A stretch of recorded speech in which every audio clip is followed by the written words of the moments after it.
Market की जानकारी के लिए हमारे YouTube channel Gupta commodity service को लाइक, शेयर, सब्सक्राइब करना ना भूलें और पास में दिए गए बेल आइकन को जरूर दबाएं ताकि वीडियो का सबसे पहला नोटिफिकेशन आप तक पहुंच सके और हमारी दी गई जानकारी से आपके व्यापार को लाभ मिल सके।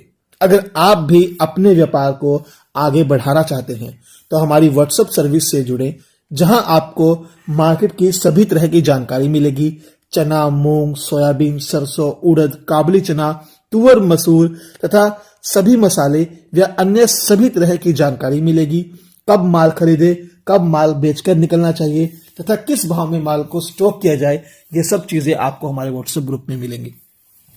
अगर आप भी इस तरह की व्हाट्सएप पर जानकारी चाहते हैं, हमारे व्हाट्सएप ग्रुप से जुड़ना चाहते हैं, तो स्क्रीन पर दिए गए नंबर 9729329285 पर हमें फोन या व्हाट्सएप पर मैसेज कर सकते हैं।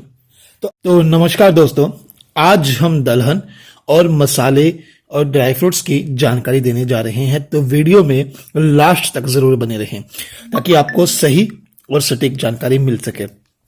देखिए, बात करते हैं तुअर से। बीते सप्ताह तुअर के भाव में थोड़ी नरमी रही। नए माल की आवक का दबाव नहीं है और साथ में पुराना माल भी नहीं है, लेकिन ऊंचे भाव में लेवाली शांत हो जाती है, जिस कारण मार्केट दब जाती है।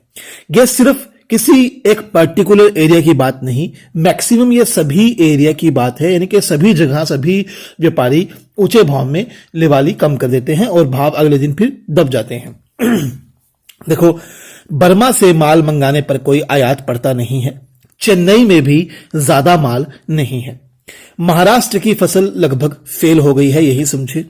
अभी बात देखिए ऐसी है, फिलहाल खरीदी बेची करते रहना चाहिए और जिसने होल्ड करना है वो तकरीबन 3 से 4 महीने का समय लेकर होल्ड करे, क्योंकि बढ़िया भाव तभी बनने की उम्मीद है। बाकी कुछ रोज का काम करते रहें, वो भी ठीक रहेगा। देखिए, हमारी जो रिपोर्ट होती है ये कोई कॉपी पेस्ट वाली रिपोर्ट नहीं होती कि किसी ग्रुप से उठाई और इस ग्रुप में डाल दी। हमारी जो रिपोर्ट होती है वो हम सभी तरह के सभी एरिया के व्यापारियों से बात करने के बाद जो कंक्लूजन निकलता है उस तरीके से रिपोर्ट बनाकर देते हैं। और आप सभी को पता भी है, क्योंकि मैं सभी से बात करता रहता हूं, जो अभी मेरे साथ जुड़े हुए हैं या जो नहीं भी जुड़े हुए हैं, मैं उनसे भी बात करता हूं ताकि उनको दूसरे एरिया की इंफॉर्मेशन मिल सके। इस तरीके से मार्केट की रिपोर्ट बनती है। तो सोचिएगा मत, जल्द से जल्द जुड़िए अगर आप मुनाफा लेना चाहते हैं। अब बात करते हैं छोटी इलायची की। देखिए, ऑक्शन हाउस ही ज्यादा माल खरीद रहे हैं। नॉर्थ इंडिया से डिमांड है, लेकिन फिलहाल ज्यादा डिमांड नहीं है। एक्सपोर्ट ऑर्डर भी है दुबई के लिए या और अदर कंट्रीज से। रही फसल की कंडीशन, तो पीछे जो बारिश हुई थी उससे फसल को लाभ है। यानी कि जो पहले बताया जा रहा था कि 40 से 45% फसल को नुकसान है, अब मात्र 20% ही, यानी कि 15 से 20% नुकसान लगा सकते हैं। हाँ, यह जरूर है कि फसल की किस्म हल्की है। अब आगे रमजान है, नवरात्रि है, होली है, शिवरात्रि है, और नवरात्रि में मंदिरों में, शिवरात्रि में कांवड़ यात्रा में और रमजान में अच्छी मांग बनती है। तो आप बाकी खुद समझदार हैं। अब वही बात करते हैं जीरे में। देखिए, भारत से जीरे का निर्यात लगभग 2 लाख टन होने की उम्मीद है। साल 2023 में भाव उच्चतम होने के कारण निर्यात में लगभग 30% की कमी। साल 2021-22 में देश से 2,04,388 टन जीरा का निर्यात हुआ था। साल 2022-23 में जीरे का निर्यात घटकर 1,76,11 टन हुआ था। गुजरात कृषि विभाग के अनुसार जीरे की बिजाई क्षेत्र इस साल 160% बढ़ा। गुजरात में जीरे का बिजाई क्षेत्रफल 2,75,830 हेक्टेयर से बढ़कर 5,61,306 हेक्टेयर तक पहुंचा। राजस्थान में जीरे की बिजाई का क्षेत्रफल 6,87,781 हेक्टेयर की ऊंचाई तक बताया जा रहा है, जिसकी अभी पुष्टि नहीं है, क्योंकि अगर किसानों की बात की जाए तो राजस्थान में बहुत ज्यादा फसल को नुकसान है। इसीलिए नीचे में किसान भी बहुत कम माल बाहर निकालेंगे। देखिए, फरवरी मार्च रमजान महीने के लिए काफी महत्वपूर्ण माना जाता है। चीन की फसल आने में अभी लगभग काफी समय है, और जिस हिसाब से अभी जीरे के भाव थोड़ा नीचे चल रहे हैं, तो आगे गल्फ फूड लगने वाला है, तो उसमें नीचे भाव में डिमांड एक्सपोर्टर्स की, यानी कि बाहर के विदेशी व्यापारियों की अच्छी निकलने की उम्मीद देखी जा सकती है। देखिए, एक बात है, अगर भाव बेशक अभी दब सकते हैं, क्योंकि माल गुजरात का तो माल आएगा और वो अच्छी क्वांटिटी में आएगा, लेकिन जो मार्केट का अनुमान है कि 150-200 होगा, वो तो जीरा कतई नहीं लग रहा। हाँ, लेकिन एक बार नया माल खपने के बाद मार्केट में अच्छा उठाव देखा जा सकता है।